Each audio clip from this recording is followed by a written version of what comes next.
Hola iglesia, reciban todos un abrazo y un saludo cordial. Nos alegra mucho que hoy estén conectados con nosotros. Os invitamos a que vayan participando activamente en el chat en YouTube y que nos den seguir y le den a la campanita para que no se pierdan ninguna de las notificaciones que vamos a estarles enviando a través del YouTube, a través de los temas que vienen ahora en adelante. Va a ser muy interesante y les pedimos que estén muy participativos en el chat, que nos digan desde qué país, ciudad se están conectando y que participemos en el tema para que sea interactivo, para que enriquezcamos la discusión y el tema con las experiencias y las vivencias que cada uno de nosotros hemos tenido con relación al tema que hoy vamos a estudiar. Bueno, y tengo el gusto de dar apertura a una nueva serie que vamos a estar dando en la iglesia acerca de la fe. Y esta serie consta de 13 capítulos en los que vamos a estudiar la fe de diferentes héroes de la Biblia. ¿Y por qué digo que son héroes? Porque si están en la Biblia, sin duda, son personajes que hicieron cosas fantásticas para que nos llegara a nosotros hoy el mensaje de Cristo. Sin duda son héroes, porque muchos de ellos dieron su vida por usted y por mí, porque llegara el mensaje del Evangelio. Obviamente entendiendo que Jesucristo murió por todos nosotros y que delegó a hombres y a mujeres para que a través de esos hombres y mujeres la palabra de Dios crezca y siga creciendo hasta lo último de la tierra. Esta serie acerca de la fe consta de 13 capítulos. Vamos a ver la fe de Pedro, la fe de Abraham, la fe de Samuel, la fe de David, la fe de Jacob, de Gedeón, de José, de Daniel, de Noé, de Sansón, de Pablo, de Moisés, y vamos a rematar con la fe de nuestro Señor Jesucristo. No se pueden perder esta serie, está súper interesante y sobre todo es muy aplicativa a nuestra vida porque estamos hablando de hombres y mujeres como usted y como yo, sujetos a pasiones, con dificultades, con dudas, con caídas, pero que tuvieran una característica en común: creían en el mensaje del Señor, tenían fe para seguir adelante sabiendo que el Señor Jesucristo y el Espíritu de Dios estaba con ellos. Entonces vamos a adentrarnos en el primer estudio que lo hemos titulado La fe de un traidor. ¿Y a quién nos estamos refiriendo? Nada más y nada menos que al apóstol Pedro, el líder del grupo de los apóstoles. La Biblia lo presenta a él como el líder del grupo de los apóstoles. Y nosotros obviamente conocemos todas las vivencias y las realidades que tuvo Pedro en el ejercicio de su ministerio, en el caminar con Cristo, en el caminar con Cristo cuando vino el Espíritu Santo y él ejerció el ministerio en la primera iglesia en el primer siglo, y vamos a estudiar todo eso. ¿Cuál fue la vivencia de su fe? ¿Qué cosas experimentó? ¿Qué cosas lo impactaron? ¿Y queda a nosotros para poner en práctica hoy en nuestra vida diaria? Pero quiero empezar con un dato histórico. Miren, en 1501, los responsables de la ópera del Duomo de Florencia, de la Catedral Principal de Florencia, tenían una tarea, y era construir 12 grandes esculturas de personajes del Antiguo Testamento. Estamos hablando del Renacimiento, estamos hablando de una época en la que el arte florecía.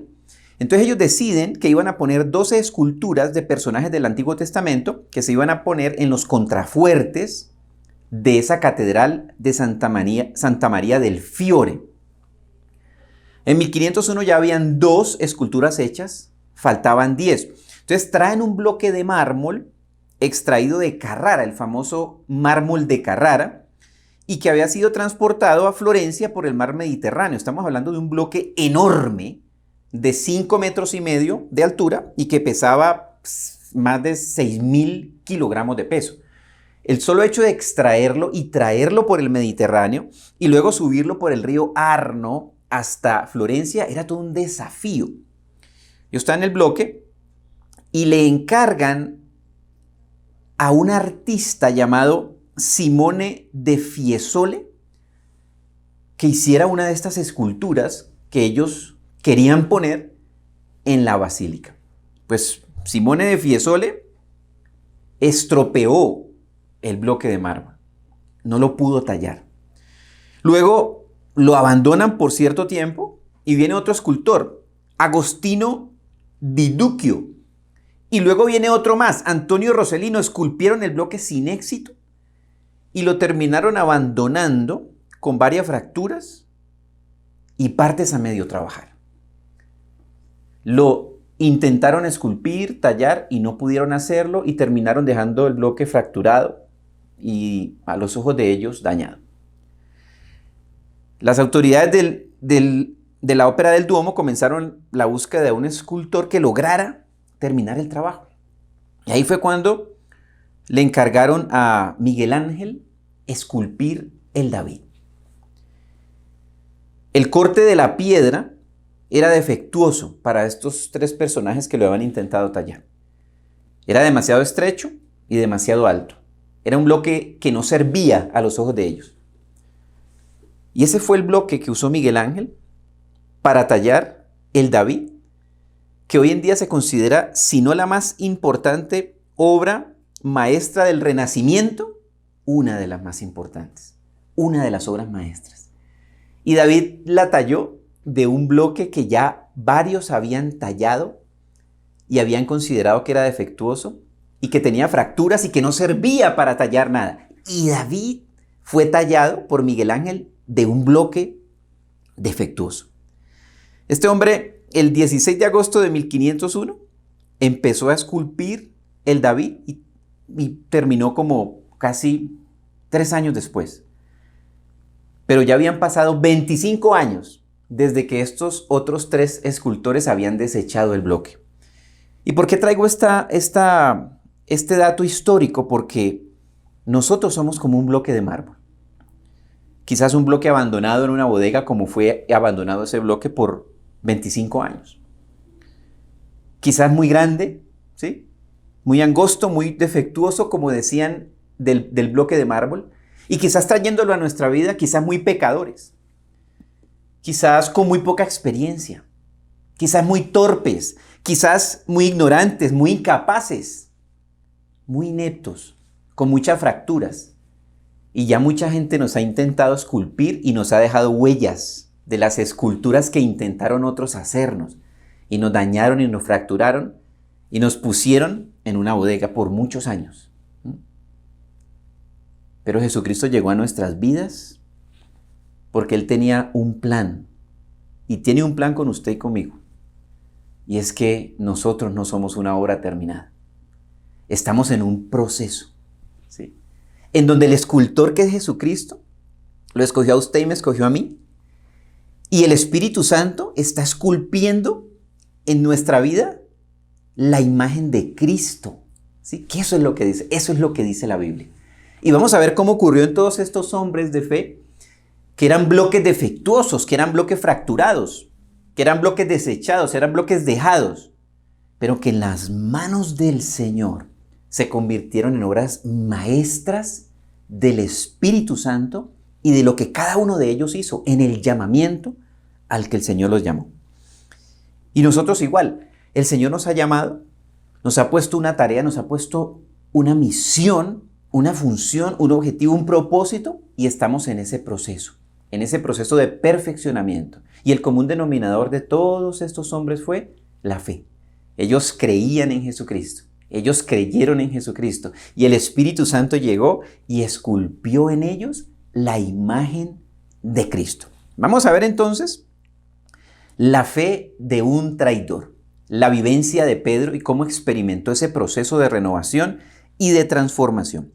Para esto vamos a leer primero un versículo que es Tito 3:5. Dice lo siguiente: Él nos salvó, no por obras de justicia que nosotros hubiéramos hecho, sino conforme a su misericordia, por medio del lavamiento de la regeneración y la renovación por el Espíritu Santo. Analicemos en detalle este pasaje. Él nos salvó, dice, no por obras de justicia. No porque nosotros hayamos hecho una obra, merecemos algo que venga de parte del Señor.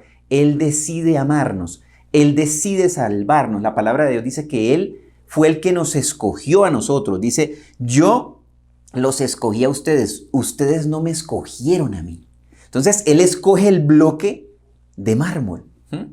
Y a Jesucristo no le importa si el bloque está fracturado, si el bloque es muy alto, muy angosto, como decían los escultores que desecharon el bloque que tomó Miguel Ángel y esculpió una de las esculturas más grandiosas de la historia de la humanidad. Y lo mismo ocurre con usted y conmigo. Usted y yo podemos tener vidas fracturadas, vidas defectuosas, vidas muy altas, muy anchas, muy angostas, muy ineptas.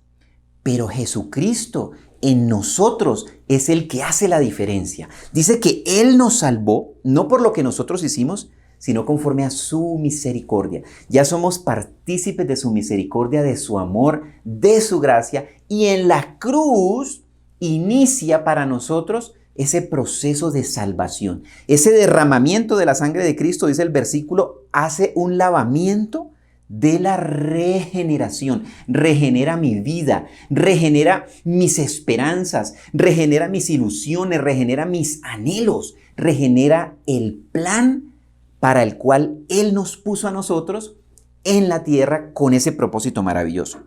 Y dice, y la renovación por el Espíritu Santo, porque el Espíritu Santo es el que empieza a esculpir en nosotros como bloque de mármol la imagen de Cristo. Empieza a esculpir de modo que nosotros tengamos la mente de Cristo y pensemos como piensa Cristo. Empieza a esculpir de modo que hablemos como habla Cristo. Empieza a esculpir de modo que tratemos a los demás como los trataría Cristo. Y es un proceso continuo hasta que nos encontremos cada uno de nosotros con nuestro Señor y Salvador Jesucristo. Y vamos a ver cómo fue el proceso de Pedro. ¿Cuál era la materia prima que tenía Pedro? ¿Cuáles eran las características del bloque de mármol de Pedro? La Biblia dice en 1 Corintios 1 del 26 al 31 lo siguiente. Recuerden, amados hermanos, que pocos de ustedes eran sabios a los ojos del mundo, o poderosos o ricos cuando Dios los llamó. En cambio, Dios eligió lo que el mundo considera ridículo para avergonzar a los que se creen sabios. Y escogió cosas que no tienen poder para avergonzar a los poderosos. Dios escogió lo despreciado por el mundo, lo que se considera como nada, y lo usó para convertir en nada lo que el mundo considera importante.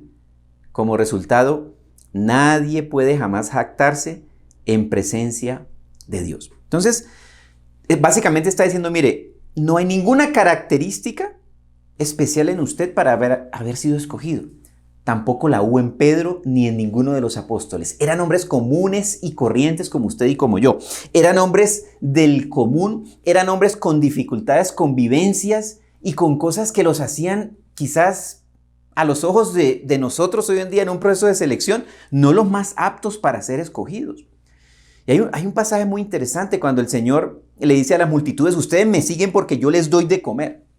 Ustedes me siguen porque yo hago milagros y comen pan. Por eso me siguen. Y empezó a hablarles palabras confrontantes y duras a la multitud. Y dice que la multitud dejó de seguirlo. Estos se quedaron con él. Y él les hace la pregunta, ¿ustedes también se van a ir? Y ellos dicen, ¿a quién iremos? Si solamente tú tienes palabras de vida eterna. Había una característica en común en estos hombres, que eran comunes y corrientes como usted y como yo. Creyeron en Jesucristo y lo siguieron. Y usted puede tener la característica de bloque de mármol que sea, pero es necesario mantenerse en el camino siguiendo a Cristo, independiente de las dificultades, las circunstancias, las fracturas del bloque de mármol, lo mal tallado que esté, lo arrinconado que haya estado. Hay que seguir adelante. Ellos decidieron seguirlo, ¿sí? Y con esos 12 personajes, uno de ellos que se torció, obviamente lo sabemos, es Judas, a nosotros nos llegó hoy el mensaje de la palabra. El método funciona y sigue funcionando hoy en día. Y mire las características de la materia prima que tenía Pedro como bloque de mármol. Pedro era un personaje impetuoso, inconstante, poco digno de confianza, de doble ánimo. Hacía grandes promesas que no cumplía. Era de aquellos que se entregaban en cuerpo y alma a hacer una cosa y luego se arrepentía y no lo hacía. Antes de terminarla. Era agresivo y era impaciente. ¿Cuáles son las características de su bloque de mármol? Hagamos una listita. ¿Cuáles son esas fracturas del bloque de mármol suyo y del bloque de mármol mío? ¿Cuáles son aquellas cosas con las que estamos luchando, que son difíciles, que yo no las quisiera tener, ¿sí? Pero están ahí, ¿sí? Y que me hacen una persona común y corriente, como lo era Pedro. Un hombre común y corriente, con vivencias, con luchas, con dificultades que quizás lo llevaban a cometer errores, a pecar, a decir cosas que no debía decir. Porque a veces a Pedro la lengua le funcionaba más rápido que la mente. Podía tener la mente en neutro, pero su lengua estaba trabajando. Entonces, ¿cuáles son esas características? Vámonos listando. ¿Cuáles son las características de su bloque de mármol? ¿Cuáles son las huellas que otros han dejado intentando esculpir cosas que no era el plan de Dios para su vida? Y de todas maneras nos esculpieron cosas que no queríamos. El trato con personas que nos dejaron huellas en nosotros como bloque de mármol. Fracturas. Que nos criticaron como criticaban el bloque de mármol del David. Muy alto, muy angosto, muy fracturado, no sirve.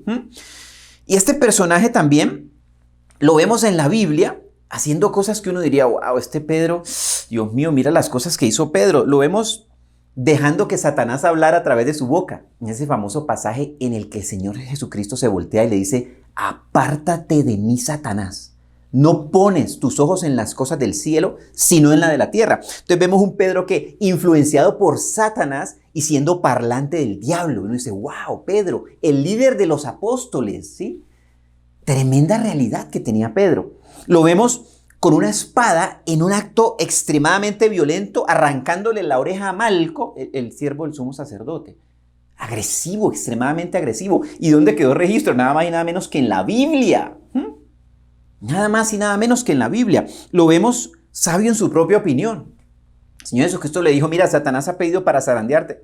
Lo desestimó totalmente. El Señor Jesucristo le dijo, hoy me vas a negar. Y Pedro dijo, no es cierto, yo no te voy a negar, yo voy a ir contigo hasta la muerte. Sabio en su propia opinión. No prestaba atención cuando le estaban alertando de que podía caer. Lo vemos negando a Cristo. En el día de la graduación, negó a Cristo, porque ya habían pasado más de 3 años que Pedro estaba con el Señor.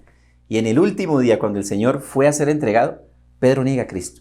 El día en que terminaba su proceso de entrenamiento, perdió la prueba principal. Negó a Cristo. Lo vemos maldiciendo, diciendo malas palabras cuando estaba ahí en el patio del sumo sacerdote, reunido con la gente del mundo en la fogata, cuando el Señor lo voltea a mirar y canta el gallo. Maldecía, palabras que no podían salir de un hombre como Pedro. Y lo vemos dejándolo todo y regresando a la pesca. El bloque de mármol vuelve a la cantera de donde fue tomado. Vuelve a hacer lo mismo que hacía cuando el Señor lo llamó, a ser un pescador fracasado. Porque recordemos, en ese proceso del llamamiento de la pesca milagrosa, Pedro no había conseguido pescar pese a que trabajaba duramente. El Señor lo llama y le dice, yo te tengo a ti para algo más, para que seas pescador de hombres. Después de todo esto, después de que él niega a Cristo, vuelve a la pesca y no pesca nada. Volvió a la cantera de donde el Señor había sacado la roca de mármol. Se fue del cristianismo, se le acabó Cristo, ¿sí? Ese es Pedro. Esa es la realidad de Pedro. Un bloque fracturado, un bloque con fallas, con pecado, con errores, con violencia, con agresión, con promesas no cumplidas. Esa es la realidad de Pedro. Esa es la vulnerabilidad que él tenía, ¿sí? ¿Cuál es su vulnerabilidad y cuál es mi vulnerabilidad? ¿Cuáles son aquellas cosas que nosotros tenemos y que eventualmente nos pueden alejar de Cristo, como ocurrió con Pedro? Que nos pueden hacer que nosotros seamos sabios en nuestra propia opinión. Quizás son muchas, quizás son como la lista de Pedro, o quizás son más. Pero ¿saben qué? No importa cuán grande sea la lista. Esa lista quedó clavada en la cruz del Calvario. Imagine su lista, la que usted escribió ahí, y póngala clavada junto con Cristo en la cruz. Esa lista murió con Cristo. Segunda de Corintios 5:17 dice, de modo que si alguno está en Cristo, nueva criatura es. Las cosas viejas pasaron, he aquí, todas son hechas nuevas. Es importante que nosotros creamos lo que dice la palabra del Señor. Es importante que creamos que nosotros no somos una obra terminada. Que esas características que otros marcaron en nosotros, o que vienen de fábrica, y que así las heredamos de nuestros ancestros, esas el Espíritu de Dios les va a dar la vuelta. y va a esculpir en nosotros la imagen de Cristo, como lo hizo con Pedro, porque este mismo Pedro, con esta realidad, habiendo quedado fuera del evangelio, habiendo quedado fuera del cristianismo, quedó fuera totalmente, ¿sí? ¿Y en qué me baso yo para decir que quedó fuera? La Biblia dice, todo aquel que me niegue delante de los hombres, dice Cristo, yo lo negaré delante de mi Padre que está en el cielo. ¿Y qué hizo Pedro? Lo negó delante de los hombres. Entonces, ¿qué versículo se cumple en Pedro? Fue negado delante de Dios también. Pero la misericordia y el amor de Dios son tan maravillosas que el Señor Jesucristo se acerca y lo rescata. Y cuando Él está diciendo y le está anunciando lo que le iba a pasar, le dice, mira, yo oro por ti para que no te falte la fe. Y cuando tú regreses, fortalece a tus hermanos. Fue un ir y un venir para Pedro. Y Pedro se levantó, ¿por qué? Por el poder del Espíritu de Dios. Por el poder del escultor que empezó a decirle, Pedro, se acabó el Simón y ahora vamos a esculpir a Pedro, el firme, el que no tiene doble ánimo, el que está fortalecido en el poder de la fuerza de Cristo, el que va a ir y predicar a tiempo y fuera de tiempo y las multitudes se van a convertir. El proceso de escultura del Espíritu Santo, ¿por qué? Por el poder del amor del Señor, la gracia del Señor, la obra de Cristo en la cruz. ¿Pedro tenía las capacidades para ser el líder de los apóstoles? ¡No! ¿Tiene usted las capacidades para ser un líder en la iglesia? No, porque no es por usted ni por mí, es por el poder de la sangre de Cristo, por el poder del Espíritu de Dios, quien es el que esculpe en nosotros la imagen de Cristo día tras día. Pero también Pedro tenía unas características que podemos decir que eran buenas. O sea, Pedro era un personaje curioso, lo vemos siempre preguntando, era el que levantaba la mano de primero, era el que siempre respondía adelante, tomaba la iniciativa, tenía compromiso, participaba y reconocía su condición de pecador. Cuando la pesca milagrosa, Pedro le dice la Biblia que cayó a los pies de Cristo y le dijo, Señor, apártate de mí que soy hombre pecador, de ver el milagro, el poder, la presencia del Señor Jesús. Y a veces yo digo, criticamos a Pedro porque se hundió cuando el famoso pasaje que está caminando sobre las aguas y se hunde, pero el Pedro, mire, quitó los ojos de Jesús, miró la tempestad, ese Pedro. Pero ¿saben qué? El único que caminó sobre las aguas fue él. Los otros estaban allá arrinconados en el bote porque no tomaban la iniciativa para saltar, ¿sí? Esa era una característica de liderazgo que tenía Pedro, que venía también del Señor, porque el Señor fue que lo formó así, que lo hizo el líder de los discípulos. La Biblia dice que él era el líder de los discípulos. Entonces también tenemos características buenas, no solo son características, digámoslo, malas, que nos llevan a pecar, a apartarnos, a tomar decisiones erradas. También tenemos características buenas. Así como hicimos la lista ahorita, que clavamos en la cruz de las fracturas, de las cosas difíciles, vamos a hacer la lista, cada una de las cosas buenas. Haga usted su lista, cuáles son esas cosas buenas que usted considera que tiene, ¿sí? Como le decía, Pedro era curioso, tomaba la iniciativa, tenía compromiso, participaba, reconocía su condición de pecador. ¿Cuál es su lista? Haga esa lista. ¿Y por qué vamos a hacer esa lista? Porque esa también la vamos a clavar en la cruz del Calvario, ¿sí? Así como clavé la lista de las cosas malas, voy a clavar la lista de las cosas buenas. ¿Saben por qué? Porque cuando yo creo que yo soy suficientemente bueno, suficientemente sabio, suficientemente capacitado para hacer las cosas, apago el Espíritu de Dios, ¿sí? La Biblia dice, el que cree saber algo, no sabe nada como debe saberlo. Yo prefiero decirle, Señor, yo no tengo idea y dejo que tu Espíritu me capacite. Yo no sé cómo hacerlo y dejo que tu amor me capacite para perdonar lo imperdonable, para amar al que es difícil de amar, para aceptar al que es difícil de aceptar, para acercarme a aquel al que no me quiero aceptar, para orar por el que me aborrece y bendecir al que me maldice, como dice tu palabra, porque ninguna capacidad humana me puede llevar a que yo haga eso. Solo el Espíritu de Dios, solo el amor de Dios, solo la misericordia de Dios puede llevar a que nosotros hagamos lo que Dios quiere que nosotros hagamos. Y en eso consiste el proceso de la escultura del Espíritu de Dios, de la imagen de Cristo, para que nosotros que actuemos como Cristo actúa. Es fascinante eso. Entonces, hay un proceso, hay una materia prima, ya lo vimos, hay un bloque de mármol, ¿sí? Y hay un proceso de escultura. Segunda de Corintios 3:18 dice, así que todos nosotros, a quienes nos ha sido quitado el velo,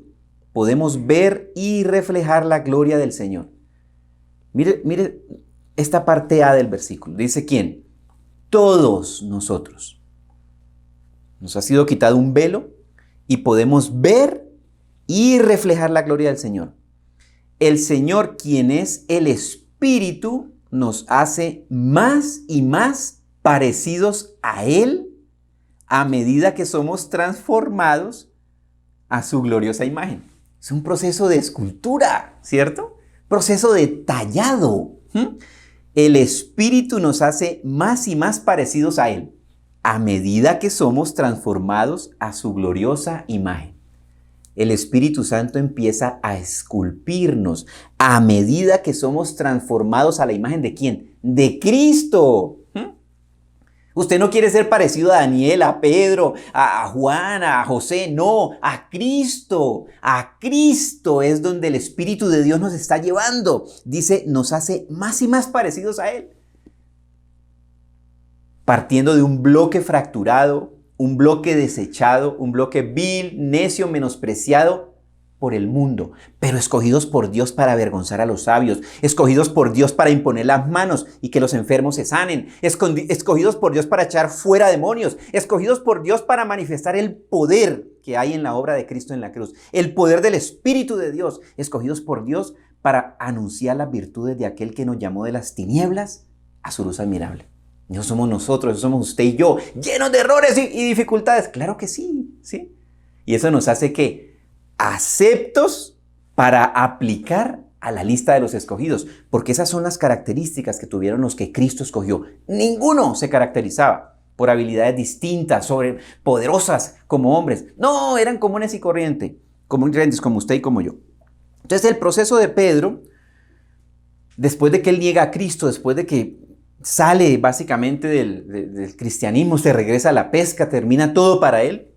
El amor de Dios, la misericordia de Dios, la gracia de Dios es tan linda que el Señor va y lo busca, va y lo rescata, va y lo trae. Juan 21, del 15 al 17, es un pasaje fascinante. Dice que el Señor se presentó cuando ellos estaban pescando, no habían pescado nada. Ellos no lo habían reconocido, tenían sus ojos velados, no sabían que era Él. Y es un pasaje muy bonito porque Él dice que prácticamente les prepara un desayuno ahí en la playa, en el mar de Galilea. Dice, entonces cuando habían acabado de desayunar, Jesús dijo a Simón Pedro, y escuchen esta frase, Simón Pedro. Él se llamaba Simón de nacimiento, y Jesucristo empezó a llamarlo Pedro, pero no le quita el Simón, no le quitó su nombre de pila. Y en muchos pasajes de la Biblia vemos Simón Pedro, vemos a veces Simón y a veces que Jesucristo lo llamaba Pedro. Jesucristo lo llamaba Simón cuando le estaba diciendo, eres el bloque sin transformación, Pedro. Estás actuando como un bloque sin transformación. Cuando lo llamaba Pedro le decía, estoy viendo características mías en ti, Pedro. Vas a llegar a ser Pedro. Ese era un sobrenombre que tenía un sentido muy profundo. El Señor Jesucristo le decía, te voy a llevar de Simón a Pedro. Te voy a llevar de bloque fracturado, desechado, a Pedro, a mi imagen. ¿Sí? Simón, Pedro. Es muy interesante este concepto. Si leemos todos los diálogos que tuvo Jesucristo con Pedro, vamos a ver que a veces le decía a Simón, a veces le decía a Pedro. Interesantísimo porque le estaba pasando un mensaje. Le estaba diciendo, estás comportándote como el viejo hombre. Estás comportándote como el nuevo hombre renovado. Es muy interesante. Dice Simón Pedro. Simón, hijo de Juan, ¿me amas más que estos? Pedro le dijo, sí, Señor. Tú sabes que te quiero. Jesús le dijo, apacienta mis corderos. Y volvió a decirle por segunda vez, Simón, hijo de Juan, ¿me amas? Pedro le dijo, sí, Señor, tú sabes que te quiero. Jesús le dijo, pastorea mis ovejas. Versículo 17 le dijo por tercera vez, Simón, hijo de Juan, ¿me quieres? Pedro se entristeció porque la tercera vez le dijo, ¿me quieres? Y le respondió, Señor, tú lo sabes todo. Tú sabes que te quiero. Jesús le dijo, apacienta mis ovejas. El proceso de restauración, esa última pincelada que le estaba dando el Señor al bloque antes de irse y dejar que el Espíritu Santo siguiera esa tarea, le estaba diciendo a Pedro, si tú me amas, Pedro, pon tu mano en el arado. Hay otros bloques dañados, desechados, que necesitan a alguien que les diga, el Señor te ama, el Señor tiene un propósito para ti, el Señor quiere restaurar tu vida, tu familia, tus hijos, tu matrimonio, tu salud. ¿Sí? Hazlo, Pedro. Pon tu mano en el arado. Vuelve y entra, porque yo te he escogido para ir y ministrar, llevar libertad a los cautivos y apertura de las cárceles. Entonces el llamamiento es al servicio. A que a través de mi vida, de ser un bloque fracturado y desechado, transformado por el Espíritu de Dios, nosotros ayudemos a que la palabra de Dios crezca y se multiplique y las vidas de multitudes de personas sean transformadas por el mensaje y el testimonio que nosotros les podamos entregar por gracia, como lo hemos recibido, por amor, como lo hemos recibido, por misericordia, como lo hemos recibido. Y entonces, después de esto, ¿qué viene? Viene el Espíritu de Dios que empieza a hacer esta tarea maravillosa en los apóstoles, y eso está en Hechos 1:8. Pero recibiréis poder cuando el Espíritu Santo venga sobre vosotros y me seréis testigos en Jerusalén, en toda Judea, Samaria y hasta los confines de la tierra. Entonces, ¿qué les está diciendo el Señor Jesucristo? Tengo para ustedes un propósito. Su propósito va más allá de las fronteras de Jerusalén, de Israel. Los voy a mandar hasta lo último de la tierra. Y el propósito se está cumpliendo hoy en día, porque hoy estamos usted y yo sentados a cientos y cientos y miles de kilómetros de donde estos acontecimientos ocurrieron, y estamos hablando de la palabra que estos hombres recibieron de Cristo y la entregaron. Y usted y yo tenemos una palabra que hemos recibido de Cristo. Entreguémosla, ¿sí? Usted y yo somos los Pedros de hoy en día. Entreguémosla. Fracturados, negando a Cristo, con pecado, malas palabras. Sí, pero es el Espíritu de Dios el que nos transforma, el que nos capacita, el que nos renueva para ir hasta lo último de la tierra. ¿Qué siguió entonces después para Pedro? Siguió un proceso de crecimiento. Vemos después un Pedro que la sombra sanaba enfermos. Vemos a un Pedro resucitando muertos. Vemos a un Pedro hablando con tal autoridad y denuedo que se convertía en las personas por miles. La conversión más grande de la que hay registro ahí en la iglesia del primer siglo fueron predicaciones de Pedro. 3.000 judíos se convirtieron en un día. 5.000 se convirtieron en un día por la predicación de un hombre que no tenía conocimiento y entrenamiento rabínico en una escuela de estudios de la época. ¿Quién lo entrenó a él? Lo entrenó Cristo en 3 años que él estuvo con el Señor, y le fortaleció el Espíritu de Dios todo ese conocimiento y esa vivencia que él tuvo con Cristo para que la entregara y su vida fuera de impacto a la vida de otras personas. Entonces es fascinante ver que no era por la capacidad de Pedro, no era por el conocimiento de Pedro, sino por lo que Cristo hizo en su vida. Así es como usted y yo lo vivimos hoy en día. No es por lo que usted sepa, por la universidad donde usted haya estudiado, o si no ha estudiado nada.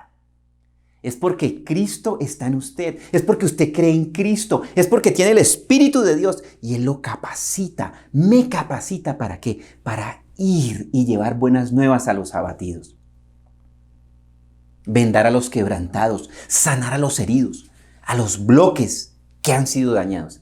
Esa es nuestra tarea y la podemos hacer porque en el nombre de Jesucristo estamos fortalecidos con el poder de su fuerza. Vamos entonces a orar.